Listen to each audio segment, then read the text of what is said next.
name is Shamika Smith, and I serve as the executive director and founder of the Brotherhood of Excellence Academy.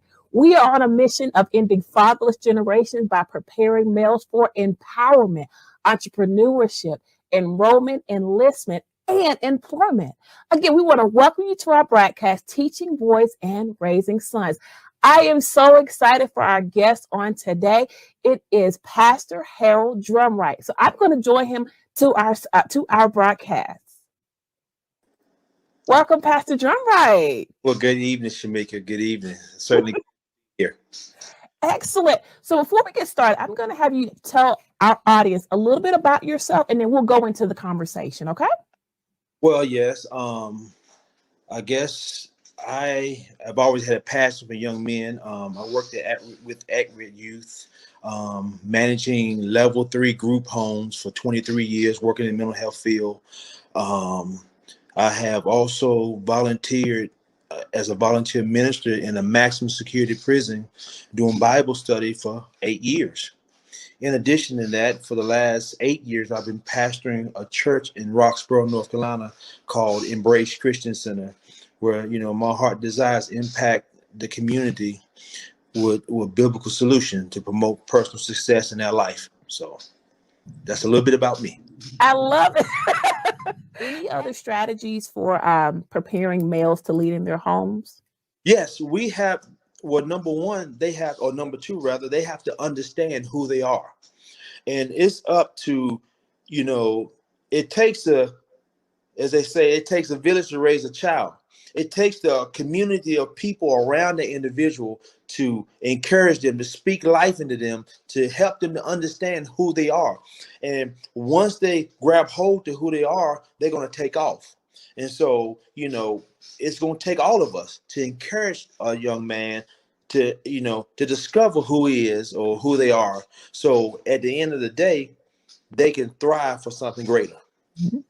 I love that, creating that wraparound services for our students. Of course, I'm an educator, so we're typically thinking about wraparound service, but the same thing is with our youth as well. Within education, we have maybe social services. We may have the social worker, the nurse, the psychologist, the counselor, you name it, all wanting to support that child. So it sounds like the same thing is here as well. Right.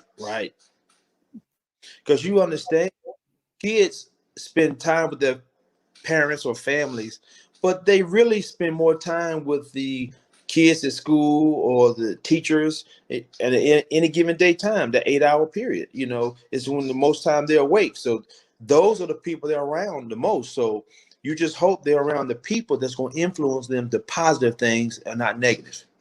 Exactly. Now I have trust in the Lord, recognizing who they are. You have another one, sir? Get your education. Education makes you more marketable. It makes you more of an asset. I tell young people, and I was just on the phone last night with a guy. I said, listen, what's the word I'm looking for? What gives you the direct option to just want to work for somebody? Why can't you start your own business? So I want to encourage him or motivate him to look at all your options, educate yourself, read, learn. What do you like to do? What's the best thing you can do with your hands? What is your passion to do in life? And yes, you can work for somebody, but I learned a long time ago from a wise man that you only work for somebody to learn what you need to learn to start your own. So empower yourself by educating yourself to become more marketable and more valuable to someone else. Love that. It's, education actually opens up a lot of doors, and it's something about, I think I just heard a statistic recently. If you have a higher than a high school diploma, you're going to make $1 million more than somebody who does not. And then, of course, we're now encouraging them to go beyond just a high school diploma. But again, broadening your mindset. And just to share this, even with my daughters, them, and Majesty, she's getting ready to do an internship in Costa Rica. But when she come back, I'm encouraging her to go to law school, because that girl can debate anybody. And, so my goal is for them not to just stop at just an undergrad. Go farther. It makes you more valuable in your arena. It makes you more influential, because now with the more level education, you can have a more intelligent conversation with somebody because they're going to respect what's behind your name. Absolutely. Absolutely. So I have trust the Lord, know who you are, and get your education. And create streams of income to provide for your future family. This is one of my pet peeves. I tell young men all the time, before you decide to say I do and get married, you want to have anywhere from $5,000 to $10,000 saved up. Why? Because you never know what happened with unforeseen problems or issues that will come up. So when you prepare for your family, it makes you feel good. It makes you feel like that man, because when something arises, you got a safety net to help you through the situation. So create 5 streams of income or more, because once you do that, like with this pandemic last year, a lot of people lost their job and were struggling because they only had one income stream. But when you create multiple income streams, you're not just depending on one source or resource. Absolutely. I think you hit the was it the hammer on the nail? It's between that emergency fund and then making sure that your job is not your only source. I think the acronym of job is just over broke. So making sure you have numerous opportunities and numerous streams coming into your household. Because one thing that's real important to a man that will attack his image if he cannot financially provide for his household. And you know, over the years, I've seen a lot, experienced a lot, or talked to a lot of men that left their family, and most of them had a consistent or close answer. They could not bear to see themselves there when they could not provide for their family. So a man take it personal when he can't financially provide for his household. It makes him feel less than a man. So when he look at himself in the mirror and he don't like it, what he always does is run.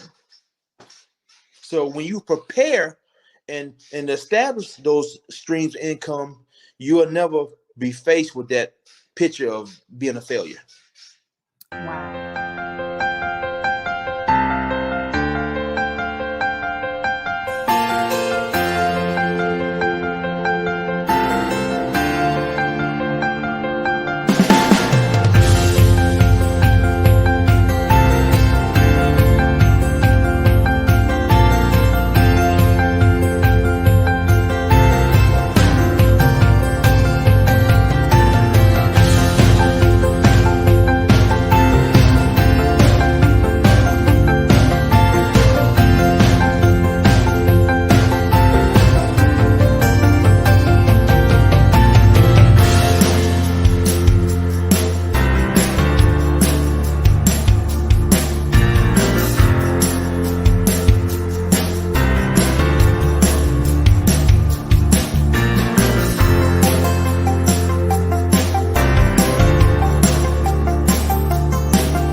Smith, and I hope that you have had the opportunity to enjoy our broadcast. I hope that you walked away with nuggets of wisdom, leadership components, and things that you could implement, whether it be in your family or whether it be in your learning environment or your teaching environment or whatever the case may be.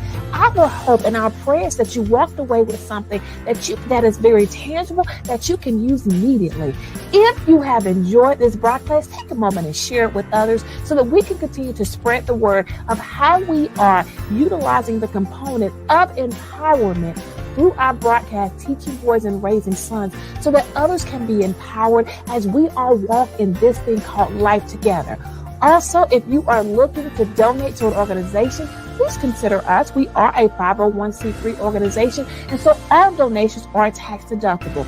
Once again, if you are looking for an opportunity to give in order for us to continue this broadcast, visit our website, also listed below, but also take a moment to just donate or share or let individuals know of the great work that we're doing under our broadcast, Teaching Boys and Raising Sons. We are so honored and privileged that you have taken time out of your day. We know we are all busy. And we are so excited that you have taken time out of your day to come and learn a leadership nugget, a word of wisdom, or something that we hope that will encourage you on your journey. Once again, I am Shamika Smith. I serve as the Executive Director and founder of the Brotherhood of Excellence Academy. Again, visit our website located at the bottom of your screen, and we look forward to seeing you next time. Take care.